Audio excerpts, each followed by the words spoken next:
Matt Moscona. I'm very important. After further review. Say it one more time. After further review with Matt Moscona. And here we go. Live from the Raising Cane studio. Let's ride!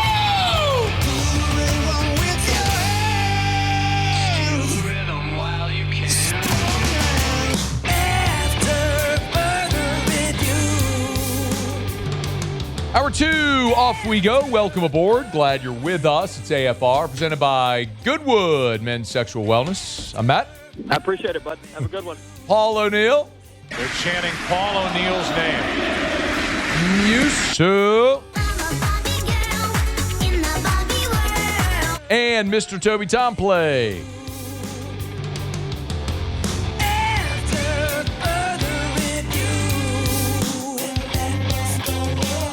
All right, we're here. Glad you are as well. Get out there, make it a good one. John Brady, less than 15 minutes from right now, get his reaction to Will Wade returning to be the basketball coach at LSU.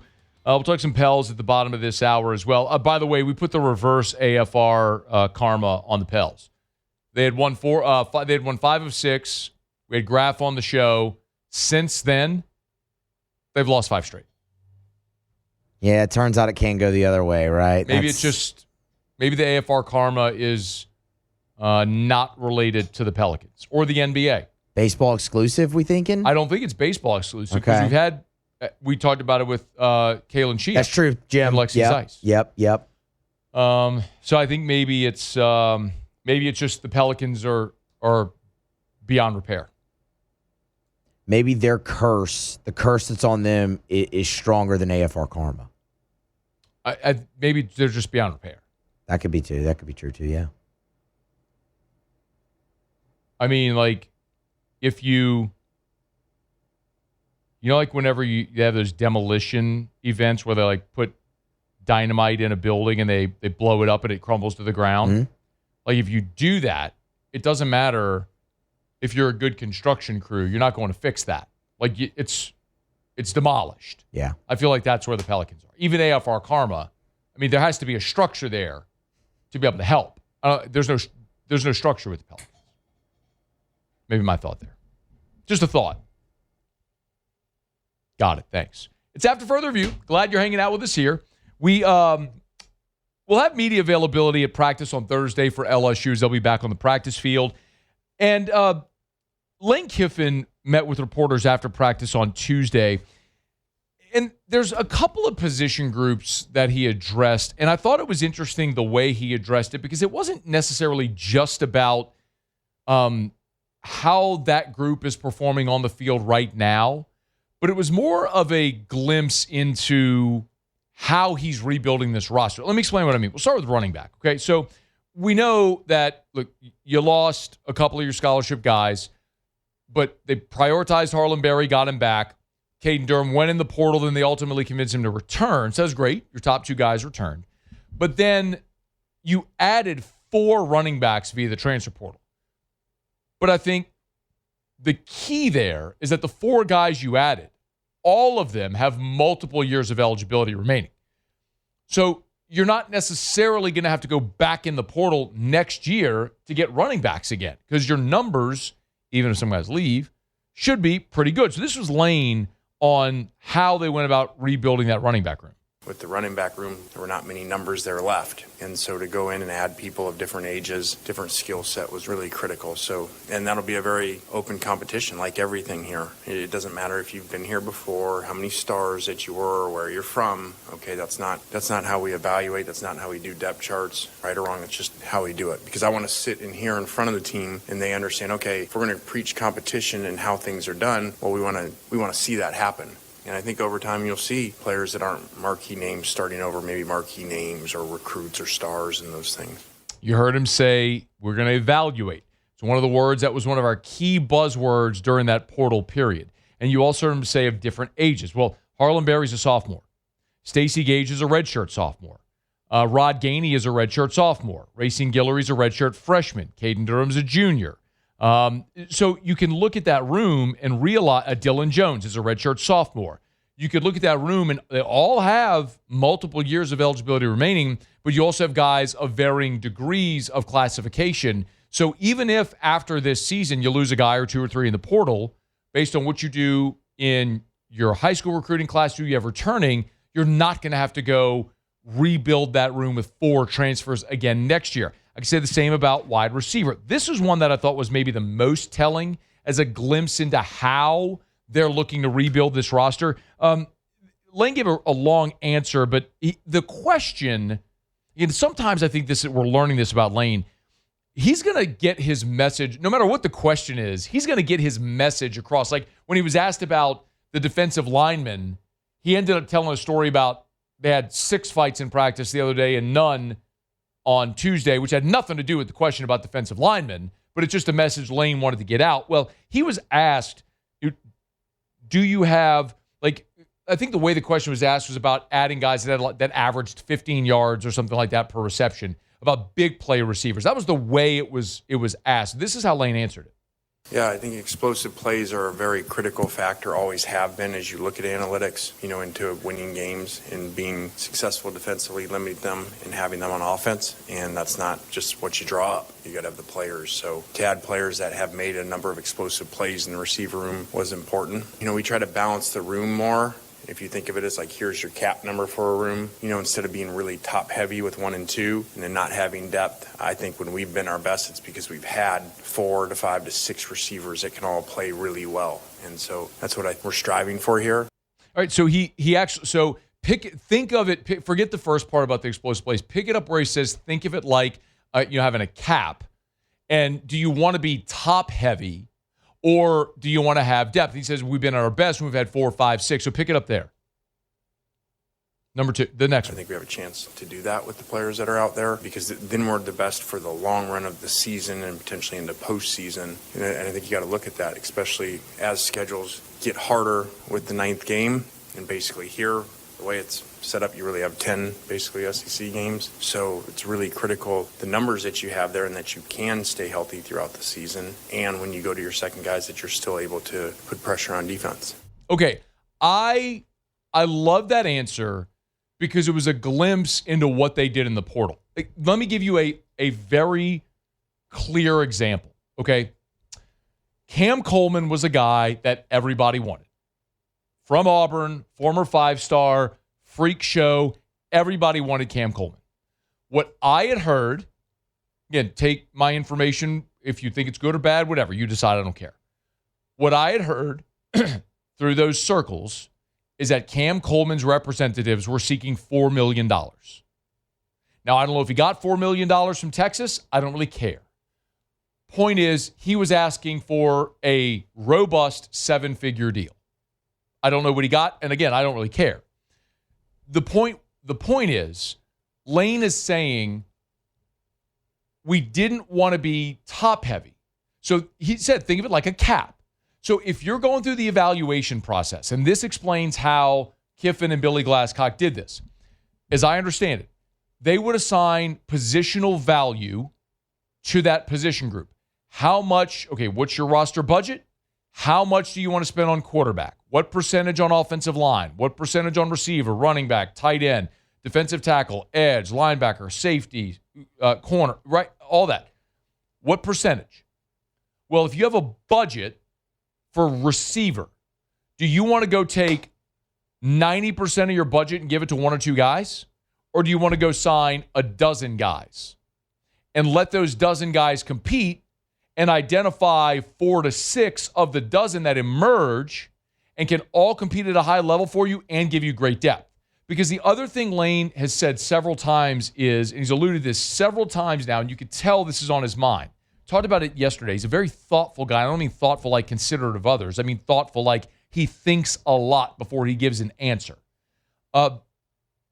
He's mentioned the 9 SEC games, and if you end up playing into the playoffs and end up playing 15 or 16 games, then you're in a situation where you play a 12-game regular season, potential conference championship game puts you at 13, and then potentially 3 more playoff games. If you go have a bye and you go quarter, semis, championship, you could end up playing 16 games. Or if you don't play in the conference champion, you play 4 games, you could still play 16 games. Point is, if you're going to play that many games and you have so much of your budget at one position in one player, now you're a turned ankle away in a 9-game conference schedule and a potential 16-game season from being completely crippled at that position. So what he's saying is, I'd rather go get a dozen guys and hope 4 to 6 of those elevate and show they can perform at a really high level. And so my 1s are good, my 2s are good. If someone's out, someone steps up, and you have lots of options. And that's clearly what they did at receiver in this transfer portal class. Now, I don't know if it's going to work. We may look back and go, man, you should have gone all in on Cam Coleman. Maybe, maybe not. I don't know. We'll see. Like maybe Cam Coleman with Arch this year at Texas becomes this incredible duo, and Coleman wins a Biletnikoff and goes off for 1,800 yards, and Texas wins a national championship. You say, man, should have gone and spent $4 million on Cam Coleman. Like maybe that's the answer. I don't know. We're all learning this era, and everybody has their way of approaching it. Lane is telling you his and Billy's way of approaching this right now, and that's how they're doing it at some of these positions, and it makes a lot of sense. Now we'll see in time if that's the right approach, but he's got a pretty good track record so far. So I thought that was really interesting. As we look at the receivers and who's standing out, Jace Brown has looked really good, the Kansas State transfer. I think Jackson Harris from Hawaii has been running with the ones. I think he looks really good as well. Winnie Watkins is just going to have a lesser learning curve because he was in this offense a year ago with Lane. I thought Trey Wilson, the Florida transfer, former 5-star, looked really explosive on Tuesday at practice. But again, there's so many bodies and so many options, and you're 4 practices into spring. They got a long way to go, but a lot of guys vying for reps to see which of the, as he said it, 4 to 6 might emerge. All right, it's After Further Review. Glad you're hanging out with us here on this Hump Day edition of AFR. We are brought to you by Shawbills Tire and Auto Service. ShawBillsTire.com. ShawBillsTire.com. If you're thinking of buying tires, if it's time to buy tires, make sure you go to Shawbills, or at least start at ShawBillsTire.com. ShawBillsTire.com, so that way you can shop name brand tires at wholesale prices. They're never going to be beaten on price. Say that all the time. It's part of the Charlie's Dozen. It's the price match guarantee.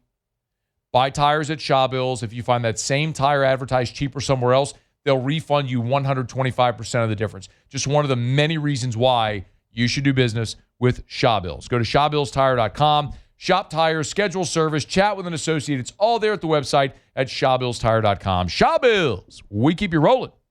All right, what a week, y'all. Not only is LSU in spring practice, but of course, LSU reintroduced Will Wade as the new head men's basketball coach. Former LSU men's basketball coach John Brady, now on the LSU Sports Radio Network, will join us when we come back to react to Will Wade coming back and what he thinks is a realistic expectation for Will short and long term. Stay here. It's AFR. AFR.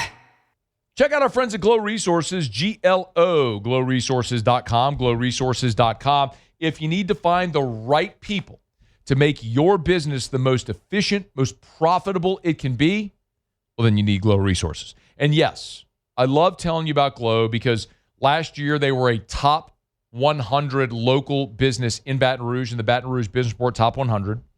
And while home base is Baton Rouge, they don't just serve Baton Rouge. Baton Rouge, New Orleans, Orlando, Mississippi, Texas, they got offices everywhere. And they serve businesses everywhere. So maybe you're an LSU alum and you move to Massachusetts and you run a business and you need help hiring. Well, Glow Resources can help. GLO, glowresources.com, glowresources.com. Skilled blue-collar labor, professional placement division, GLO, glowresources.com. Man, I had a great lunch today with Ronnie and Chad from River Parish Contractors. Awesome people and a great company. And, you know, if you're looking for work in, the industrial fabrication sector, one of the things that's most important is staying busy. You don't want to go work for a company that, is on a job, but in 2 weeks from now, when that job's done, you're laid off. One of the benefits of working with River Parish Contractors is they keep you busy, and they offer you overtime, and they have health insurance for their employees as well. So if you want to work for a great local company where you're going to be home at night, right, their work is between Baton Rouge and Chalmette. The shop is right there in Reserve. You want to be home for dinner, watch kids' ball games? River Parish Contractors. Check them out online to apply. rpcontractors.com. After further review, presented by Goodwood Men's Sexual Wellness. Visit yourgoodwood.com.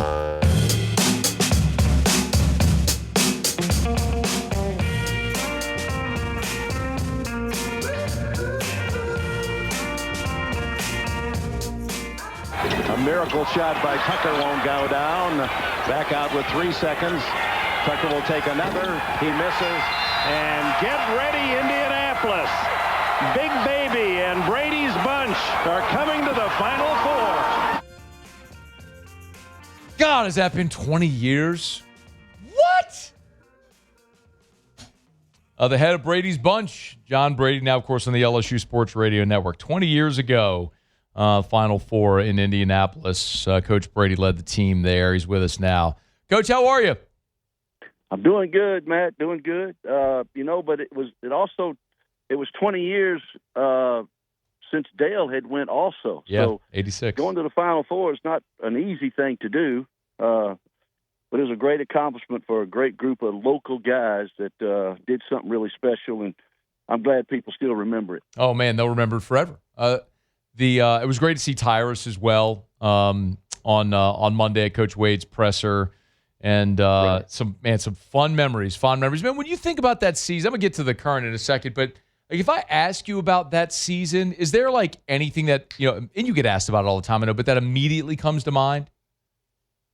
Yeah, it was our 4 players from Baton Rouge and the other one from St. Martinville and one from Denham Springs. Our top 6 players were Louisiana, within 50 miles of town, and it was coming off the heels of Katrina, which people kind of forget. Katrina hit in August, and we were shut down. The school was shut down for about a month, and we had to find different places to practice. And I think it really brought those Louisiana guys closer together because all of them were affected in some way by what Katrina did to a friend or a family member or whatever the case may be. And they really, most unselfish team I've ever coached. And certainly you got to be talented, but when you can be unselfish and you don't care who gets the credit, you can do something special, and that's what they were able to do.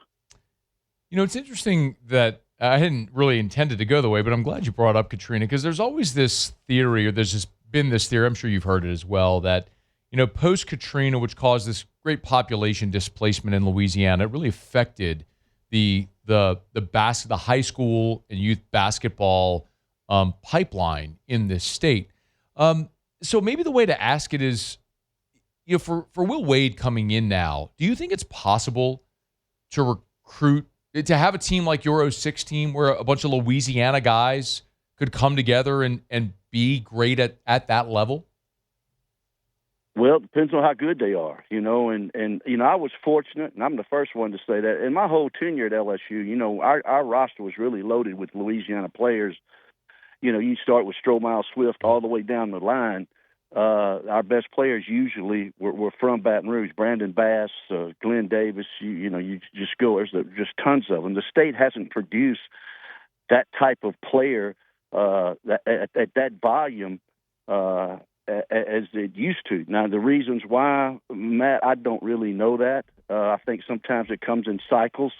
But now with the portal and that type of thing, I don't think crossing state lines is as prevalent as it once was. Like, he grew up in Louisiana, he wants to play for LSU. That used to be the case, a dominating factor. Now, not so much with NIL and the money that's exchanged. I think it's more transactional than it has something to do with loyalty of where you grew up. What do you think about Will Wade coming back? Well, I've said this, let's back way up when they let Will go, when they made the decision to let him go. Back in that time, there were some schools that stood by their coaches that were in trouble. A couple of guys, they stood by. Either they fined them or suspended them for the first several games of the following year. And I was under the impression that's what they should have done with Will, because Will had it going as good as anybody ever had it going in his 4 years here. So I think that was mistake number one, and Louisiana people never forgot that, and it made them like Will Wade even more and create a following. And then for him to come back now, he's the only coach outside of maybe John Calipari or somebody like that, and we weren't going to get those guys. He's the only coach, if they were going to make a change, and once they decided to do that, Will Wade was the only coach that could unite the fan base, create excitement, and also have the opportunity to raise money for NIL. He's the only guy who could do that. So if the change was made, I think hiring Will Wade was, a slam dunk. The excitement's there. You got more requests for season tickets. I don't think anybody else could have done that except, 2 or 3 of the high major coaches, and they weren't coming here. Could not agree more. John Brady is our guest. In the history of this program, there have been 3 Final Fours. Obviously, we mentioned you brought the team to one of them. Coach Brown brought LSU in 81 and 86. What do you think is the ceiling for this program? I don't think you put a ceiling on anything. Why would you cap it and put a ceiling? I don't think there is a ceiling. I think you get the right guy and the right collection of players. You can get to a Final Four. You can even win the national championship. I think today, with the appropriate NIL dollars and the ability to evaluate talent, I think Will Wade can evaluate talent. I think when he was here, he still got about 4 LSU guys running around playing in the pros now of his time here. So I think he can evaluate. And with the NIL dollars I hear that they're going to put together, I don't know why you can't go anywhere in the country and get someone to play here. But I think, as I've always said, this transfer portal and all of that is about evaluating players and knowing who can and can't play. It can make you or break you. If you miss on the portal, you're in real trouble. If you hit on the portal, it can change your season in a heartbeat. And that's why it wouldn't surprise me if LSU goes to the NCAA tournament. I'm not putting any pressure on anybody, but it wouldn't surprise me if LSU goes to the NCAA tournament next year, because I think Will can construct a roster that's good enough. But now you only have to finish 10th or 11th. It's not like you got to finish in the top 4 or 5. You finish 10th or 11th in the SEC, you're in the tournament. So the goal is to go 7 and 11 or 8 and 10 in the league, and you got a shot. So it wouldn't surprise me next year if LSU does that. You were over this program for more than a decade, so you know as well as anybody what percentage of the fan base is rabid about basketball, who the boosters, the money people are, the resources, etc. What resources do you think are there? And I'm not specifically, Coach, asking you to give me like a number, because I even asked Will and Heath Schroyer that on Monday point blank, and they didn't put a number on it, so I don't expect you to either. I'm just more asking, knowing this program for as long as you have, as deeply as you have, what resources do you think are there for men's basketball at a place that is so dominated by football? Resources as it relates to what? What are your idea about resources? I don't know. I'm more asking you your opinion on that. Like, what do you define as resources that you would need to win? Well, I think it's flipped now. It used to be an arms race. We had to have the best locker room, a new practice facility, a great arena, all of those kinds of things.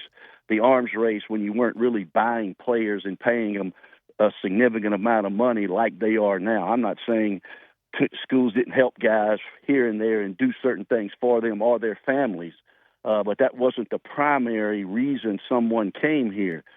I think now if your NIL dollars are comparable with the rest of the teams in the league, particularly the top 4 or 5, I don't think there's any. I think that's really all the resources you need. Okay. The PMAC is good enough. It's not the best, but you don't have to be the best facility now. You don't have to have the best practice facility. Those things are really nice. You have to have some of that in place. But certainly, if I had to make a choice, I went to a meeting of Alabama last year. Some of my buddies are high up in giving to Alabama basketball, and so when we played over there last year, I went to a Tide Pride meeting before the basketball game. Don't tell me they got pictures of you over there in that Tide Pride meeting now. And Nate Oates looked at me and says, "What are you doing here?" He said, "Oh yeah, you're with your buddies here." I said, "Yeah." So, but Nate Oates, they were building a brand new practice facility, and they were talking about doing something with Coleman Coliseum. Nate Oates said, if I have to choose between redoing the Coliseum here, I would rather you give that money to my NIL. The practice facility is what we need. We didn't really have one. It was an adjacent gym to Coleman Coliseum. They've got a state-of-the-art practice facility now where players can hang out and do some things and be comfortable, get their hair cut and all kind of stuff. But he said, as far as redoing this arena, I think if we had to stretch dollars, I'd rather you put it in NIL. And I think that's where if we have to share dollars or you have to prioritize your dollars, they need to go to NIL, get us to about the $12 million mark or $13 million mark. And, the challenge with that, Matt, is that's every year. Yep. And people don't like to give to losers. So it puts a little more pressure on the coach to win every year, to keep those NIL dollars moving. And I'll say it again, Will Wade is the only guy they could have hired that can put that together and have an opportunity for that to happen. So, I could talk to you forever. John Brady's our guest. So do you think, and you're right, it's not just can you raise $12 million for a roster in 1 year. You got to do it every year. So the sustainability of that is fascinating. I don't have the answer. I don't think any of us do. We'll see how it all continues to play out. But do you believe there? So back to the resource question I asked you. Do you believe there are enough people in the state that love LSU that will direct enough dollars to men's basketball to be able to make that kind of a roster investment? Well, we will see. Yeah. And let me say this. I said the first time I was around Will Wade, the first couple of times I was around him, I didn't say anything about his coaching ability or any of that. What I did say, he's a smart guy. And he's not coming in here if some of that stuff isn't guaranteed to him. He's not a dummy. He knows what he's doing. He understands the fan base. He wants to be successful here, but he also knows how to be successful in this day and age of college basketball. And I promise you, I don't know his contract, but I promise you one of his emphasis was, what is my NIL money going to be every single year? I need that guaranteed. All right, last thing. I'm going to be respectful of your time, but I did want to ask one more. If I ask you to put your coaching hat back on, if they didn't hire Will Wade, they rehired John Brady instead, and they said, all right, you got to go build the roster for next year. How are you doing that? Consider, look, Darius Acuff was just the player of the year in the league as a freshman. So are you going high school? Are you going portal? How are you building a roster? I think it depends on where your contacts are. I think it depends on the individual player. I think it depends on the head coach. Calipari has a track record of players in the NBA. He can show them 70 some odd guys that were either first round or whatever they were. He's got that track record. He might can get a player for less money because they get to play for a guy like that. Will's got a reputation of that, of eyeing players and getting them to the NBA. So if it was me personally, I would have to have the NIL dollars where it needs to be in the top 4 or 5 in the league, to have an opportunity to get the type of players other schools have. I think the problem with our LSU team over the last 4 years, if you just ask me one common denominator, we never had a first-team All-League player. We didn't have a draft pick. We certainly didn't have a first-round draft pick. Arkansas had 3. They got 3 first-round draft picks starting on their team. That's the difference. So you've got to be able to have comparable talent for the coaching to make a difference. And I think with Will Wade here, I think that's going to happen, and it wouldn't surprise me if it happened next year. John Brady, 20 years after the Tigers made their 06 run to the Final Four. Congrats, 20 years later. We always appreciate the time. Thank you so much. Anytime. Thanks, Matt. It's our pleasure. It's John Brady. It's After Further Review. We're brought to you by Lee Michaels Fine Jewelry, lmfj.com. lmfj.com. That's the website for Lee Michaels Fine Jewelry, lmfj.com. Baton Rouge, New Orleans, Lafayette, Shreveport. So all over the state of Louisiana, you need that perfect gift. Thrill her with a gift in the red box from Lee Michaels Fine Jewelry. You can start online. You can walk into any location. You want to schedule a time to go meet with one of their associates, you could do that, or you could just walk in the door. And what you're going to find is you're greeted with an incredible customer service experience. You want cookies on a tray or desserts on a tray or something cold to drink, they'll help you out with that. make you feel like what you're doing is making a really important purchase, because you are. Hopefully, this beautiful piece of jewelry is something that's passed down in your family for generations. And Lee Michaels has been making sure that you're the hero and she's thrilled for 4 decades. Lee Michaels Fine Jewelry, lmfj.com. All right, let's have to further review. Thanks for hanging out with us here about halfway home on this Hump Day edition of AFR presented by Goodwood Men's Sexual Wellness. Alex Milazzo in 45 minutes, talk about LSU baseball. Very similar year so far for the Tigers off their title defense as to what Milazzo and the Tigers had in 2024, 2 seasons ago after the 23 title. So we'll talk to Alex about those similarities and how Jay Johnson managed it and get through the rest of conference play and all that stuff. So we'll do that here in about 45 minutes from right now. Let me knock out a quick break. Did we curse the Pels, who have now lost 5 straight? And really, I guess the bigger question is, might they actually trade Zion Williamson? That rumor's floating out there today. I got some thoughts. We'll do it next. It's AFR. AFR. You know, there's so few things in life that are guaranteed. Some things can say they're guaranteed, but when push comes to shove, are they actually? Well, when we talk about Darren James and selling your home, no, he guarantees he's going to sell your home. He calls it his guaranteed, get it? Guaranteed sale program. This is how it works. Call Darren, do an assessment. He's going to sit down with you. You'll agree to a price and a deadline. If Darren doesn't sell your home at that price by that deadline, he'll have your home bought with cash or he'll sell it for free. So you got nothing to lose. And even better than the results is the customer service experience. You know, there's tons of surveys done. One of the most stressful life experience for people that always rates at the top is moving. Darren tries to make a generally stressful experience an enjoyable, stress-free one. Agent225.com for Darren James. Think real estate, think Darren James. After further review, presented by Goodwood Men's Sexual Wellness. Visit yourgoodwood.com.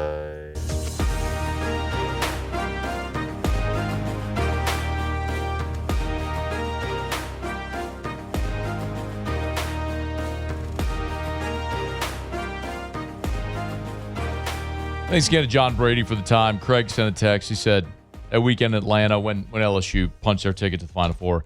So the weekend in Atlanta was by far my favorite road trip ever for an LSU game, possibly my favorite basketball team of all time. Remember Big Baby running into the stands, dancing with a purple and gold boa around his neck.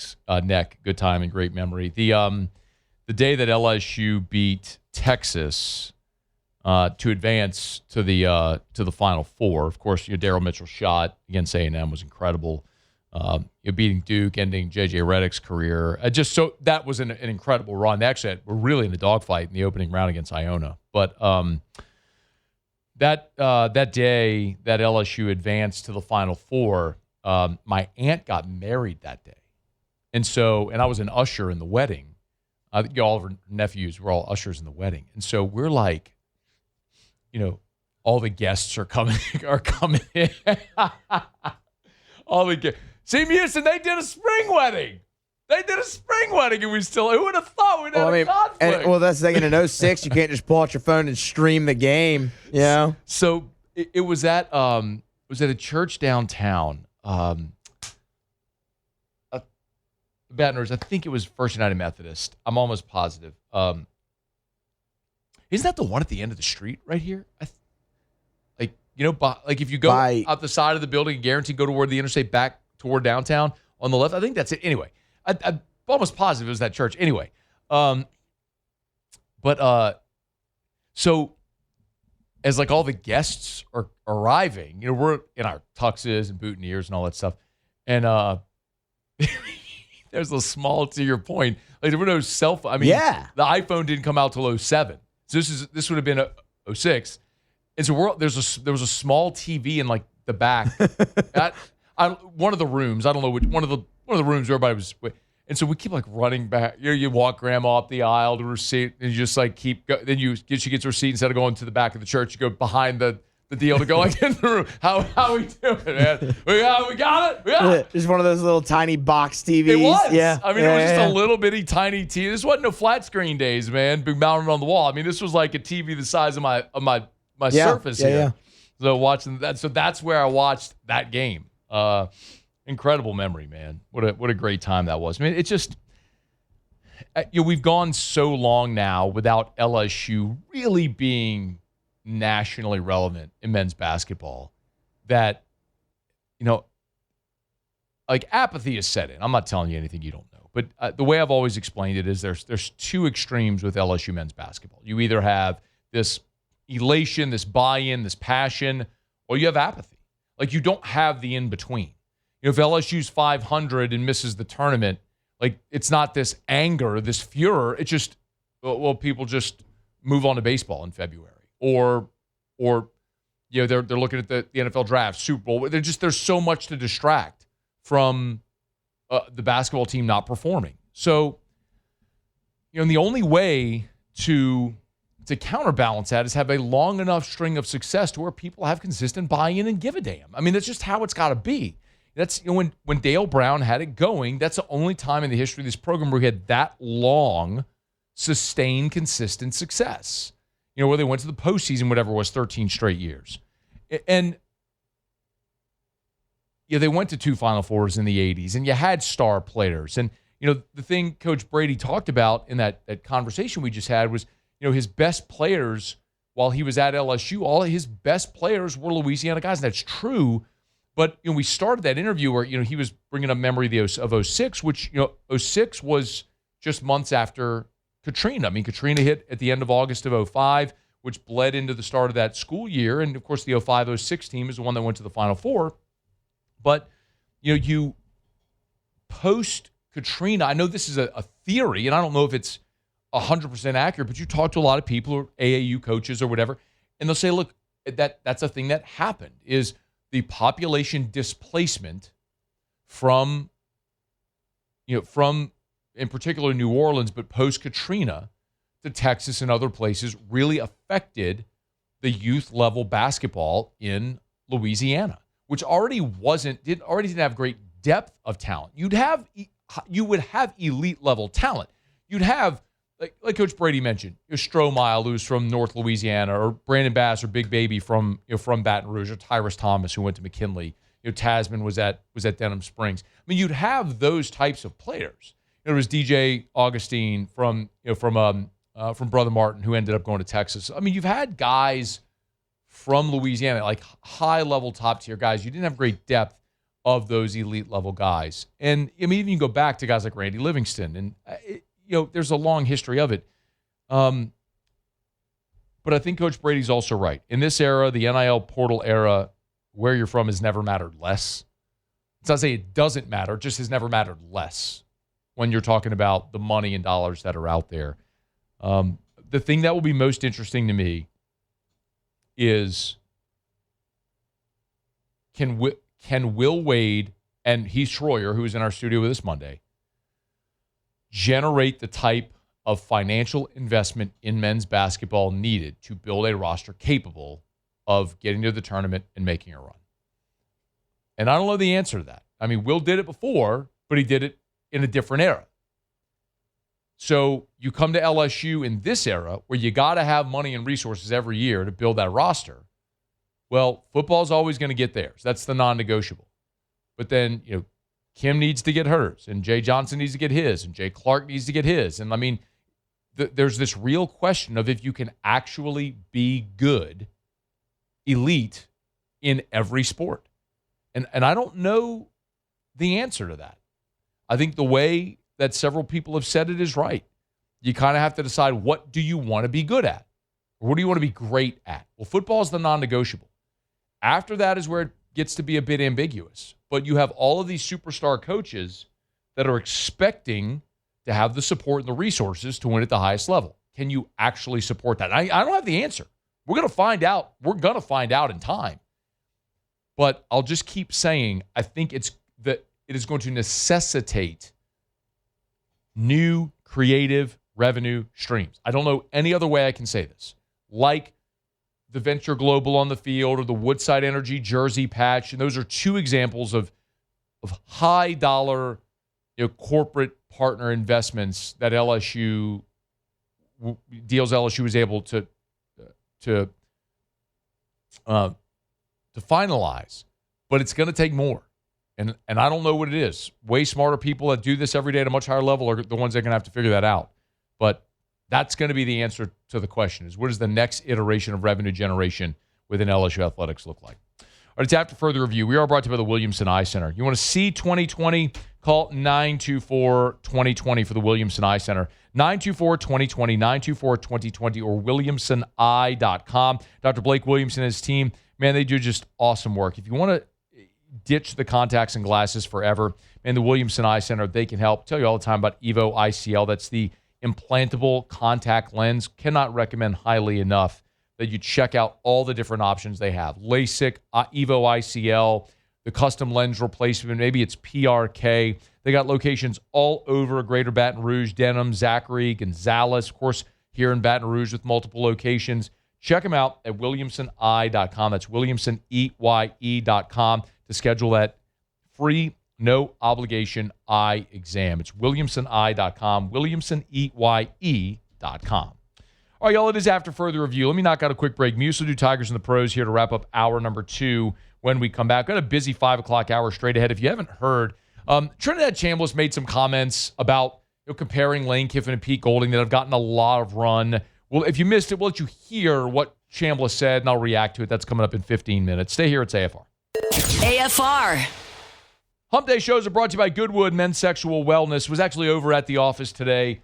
Gabe had mentioned something to me. So one of the treatments that they offer is a shockwave therapy, and the idea is to recruit blood flow and healing to an area. So yes, they can do that for ED. It's painless. Don't worry. But they also have that machine that can be used for other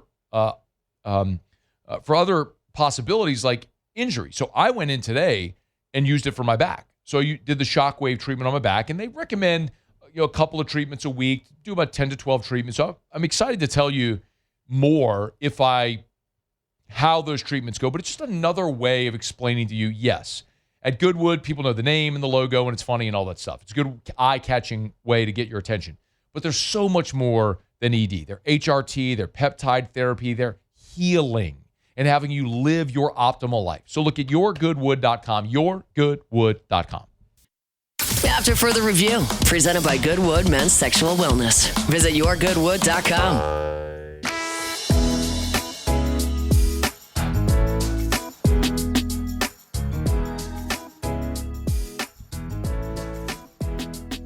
Did you get got today by anything? No, I did not. Paulie, did you get got by anything? I have not, no. Did LSU put out anything? Not that I saw, which, thank goodness, the purple field thing is so tired. Well, I mean, that feels like that's been 20 years ago they did that. But good for them for not doing anything. Yeah, I'm looking at their Twitter. I don't see anything. I think now with AI, everybody gets got every day now. That's fair. That's so fair. I mean, you had real media people asking Kim Mulkey a question about her retirement based on a fake AI-generated account. Bro. Which is so stupid. Like, take 5 seconds, 2 seconds, and just verify that what you're looking at is real. That's, by the way, that's no 3 sports, not on 3 sports. Stop retweeting it. Yeah. Or just mute it like I did. That's not Adam Schefter. That's Adarn Schefter. Adarn Schefter. He's got some scoop, though. Adarn Schefter. No, he doesn't. No, he's got the same sources as Dov Kleeman. Dov Kleeman is just an aggregator. That's all he's doing. He's taking other people's stories and putting them in a feed, which, okay, but he's a fake guy. There's no human named Dov. We've done, we did this. How long ago did we do the Dov Kleeman? Man, I can't remember. We were way ahead of the curve because we it just takes 2 seconds to not be stupid. Just be thoughtful for 2 seconds. Just pause. Before you hit retweet, just pause. Think about it. Adarn Schefter. Adarn Schefter. What a guy. Mm-hmm. USO, Tigers and the Pros. Tigers in the Pros. They still bleed purple and gold. They're just really rich now. Paul Skeens back on the mound for the Pirates today. This one went a little bit more to the norm. 5 innings, 1 earned run, punched out 5. Skeens-ish. Got the win. 8 runs. 8 What? runs for the Pirates today. Hey. Yeah. Pump the brakes. How about it? Save some for the sequel. Hey, man. Keep giving him the run support. Kevin Gausman, his second start of the season, 6 shutout, didn't walk anybody, punched out 10. He's got an 0.75 ERA. But the Blue Jays gave him no run support. They lost 2-1. Yep, how about that? And then Alex Bregman went 1 for 3 today in the Cubs outing. He did drive in a run and walked twice. That's Tigers in the Pros. Presented by Our Lady of the Lake, championship health partner of LSU Athletics. Trust isn't given, it's earned. Winning a championship is hard, and defending one, as we're seeing, is even harder. LSU baseball knows what it takes. Discipline, teamwork, and trust. FMOL Health, Our Lady of the Lake, is LSU's championship health partner, providing Louisiana's best medical team to care for our state's best athletes. From injury prevention to recovery, strength to performance, the Lake helps keep the Tigers ready to compete every game, every series, every postseason run, and that same level of championship care is here for you. Trust the team that cares for the team you love. Our Lady of the Lake and LSU, together we roar. Learn more at olrmc.com/LSU. All right, y'all, it's after further review. Sports Center's coming up. Going to get you caught up on national headlines here at the top of the hour. Don't get got on Twitter. It's April 1st. When we come back, Trinidad Chambliss made some comments comparing or contrasting Pete Golding and Lane Kiffin. It's got a lot of people in a tizzy. You'll hear him next. It's AFR. AFR.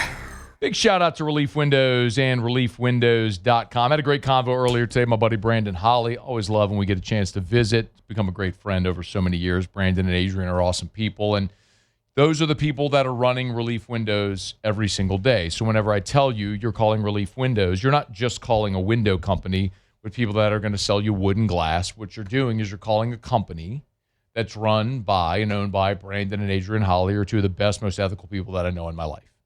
And so, yes, they're a premium product. They'll never be the cheapest. But they can't be the cheapest when they offer you the best product, the best service, a true service after the sale experience, a true service department. They have measure techs who measure twice, install once, every window custom made for the specifications of your home. If anything goes wrong ever, there's a lifetime transferable warranty on labor, material, and glass breakage. You will have the best experience ever with Relief Windows. Windows, door siding, shutters, and shades too. ReliefWindows.com.